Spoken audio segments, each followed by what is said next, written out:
Vos placements, nos conseils, et ça y est, on fait un point sur le bilan du CAC 40 avec Jean-Louis Delraux de notre site internet. Bonjour Jean-Louis. Bonjour Étienne. On fait un point, bah oui, parce qu'on en parlait il y a quelques instants avec Frédéric Rosier. Ça y est, Vivendi a publié ses résultats. C'était la dernière publication du CAC 40. Si on devait faire un petit bilan, est-ce qu'on a battu tous les records de 2021 dans l'indice? Alors, pas tous les records, mais une partie des records, donc ça va dépendre un petit peu de ce que vous avez regardé.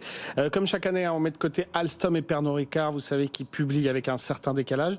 Donc là, sur les 38 groupes du CAC 40 qu'on a, on arrive à un chiffre d'affaires cumulé de 1700 milliards d'euros. Ça, ce sont les calculs qui ont été faits par nos confrères des Échos. C'est 20% de mieux qu'en 2021, qui était déjà une année record.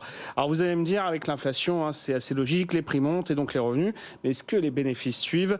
Eh bien, en partie, hein, on atteint 140 milliards d'euros de bénéfices en 2022. Alors là, c'est un petit peu moins qu'en 2021, ce que le record historique cette année-là, c'était 160 milliards. Donc 20 milliards de profits de moins, comment ça s'explique?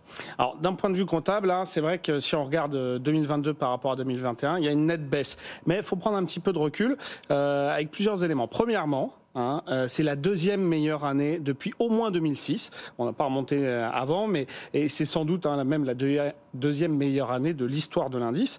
Lors de la dernière décennie, pour avoir un ordre d'idée, on était plutôt entre 50 et 90 milliards par an, donc 140 milliards, c'est quand même une très belle année.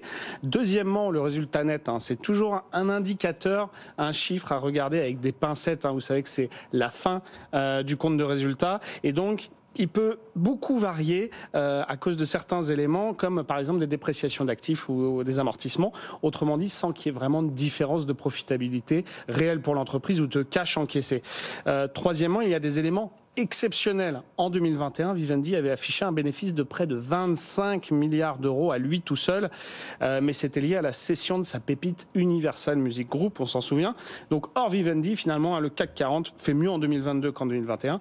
Ensuite, il y a eu la sortie de la Russie, et ça s'est traduit dans les comptes par de lourdes dépréciations, notamment chez Total, 15 milliards d'euros de dépréciation d'actifs chez Total. Donc si on met de côté aussi tous les éléments exceptionnels, les entreprises du CAC 40 n'ont jamais été aussi profitables. Alors on en a parlé de ces derniers jours, résultat record pour Total Energy, quasiment 20 milliards, Stellantis également, on en a parlé, mais à l'inverse, il y a des entreprises qui ont affiché des pertes.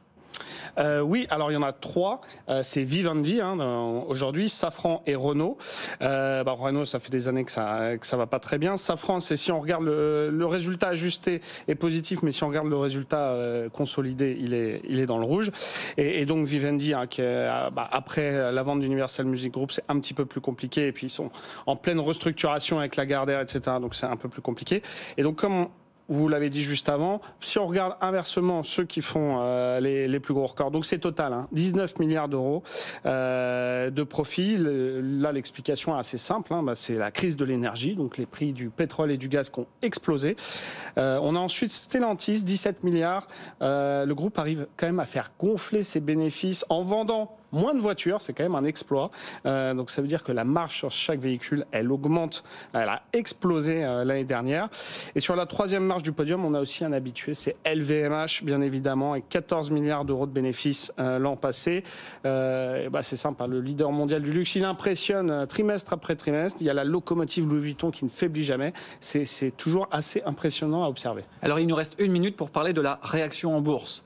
Ça va aller assez vite parce qu'on a un CAC 40 qui est sur des records historiques. On l'a encore vu il y a quelques jours, 7400 points. Si vous regardez sur 10 ans, on a un indice qui a doublé avec bien sûr la progression de ses profits. Tout à fait. Alors, donc, on a effacé quasiment la crise, parce que c'est 7400 points, c'était le record, c'était il y a quelques jours, là on est à 7300, mais en gros on a effacé la guerre en Ukraine, la crise des taux, la crise économique, voilà. Donc c'est en tout cas en bourse. Mais si on regarde entreprise par entreprise, ça c'est mon collègue Julien Marion de BFM Bourse qui a fait le pointage, eh bien ce qui a le plus cartonné, c'est Dassault Systèmes. Le groupe affiche une progression dans la séance après l'annonce de ses résultats de 12%, donc plus 12% le jour de ses résultats. Donc le groupe a surpris en bien les investisseurs avec d'excellentes perspectives pour 2023. Et puis il y a aussi des ventes de licences qui sont plus nombreuses que prévues. On a ensuite Carrefour. Carrefour qui s'est vraiment bien comporté et qui s'est redressé ces dernières années. Le géant de la distribution est redevenu la machine à cash que c'était auparavant. Et là, les marchés ont apprécié. L'action a pris plus de 8% dans la séance qui a suivi les résultats. On a aussi ST Micro, dont les revenus ont explosé, notamment grâce aux commandes en microprocesseurs des constructeurs automobiles. Le bénéfice a été multiplié par 2 l'an passé. Et puis les perspectives 2023 sont bien meilleures que ce qui était attendu. Donc là, l'action avait aussi bondi de 8% juste après la publication des comptes.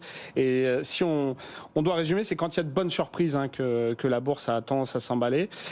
Pour les entreprises qui sont dans les clous de ce qu'elles avaient annoncé, la variation est généralement assez faible. Donc là, les réactions positives, en résumé, c'est Dassault Systèmes, Carrefour, STM, c'est des titres aussi qui avait pris des petits coups de massue en 2022 aussi, qui avait sous-performé un moment, juste en 1 minute. S'il y a peut-être une valeur à retenir, qui a pris un gadin après la publication de ses résultats aujourd'hui. C'est Eurofins. Si on fait le bilan de toutes les entreprises du CAC 40, c'est bien évidemment Eurofins. Chute de 12% du laboratoire en bourse après la publication de ses résultats. C'est en fait assez simple, Eurofins. Et ils ont du mal à gérer l'après-Covid, parce que forcément, ils avaient énormément bénéficié du Covid, notamment avec les tests PCR qui s'étaient généralisés massivement, etc. Là, aujourd'hui, les tests PCR, on en fait quand même beaucoup moins qu'auparavant. Donc forcément, ça influe sur les revenus du groupe. Et puis, ils sont assez sous pression aussi avec l'inflation.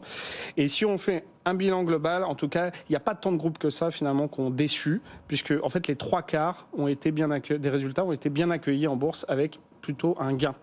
Avec un gain positif, et c'est ce qui explique notamment le CAC 40 qui a touché les 7400 points en début de semaine, après donc une saison quasi record, on peut dire, de ces résultats annuels 2022. Merci beaucoup Jean-Louis Delraux qui nous accompagnait aujourd'hui afin de faire un point donc sur les résultats annuels du CAC 40.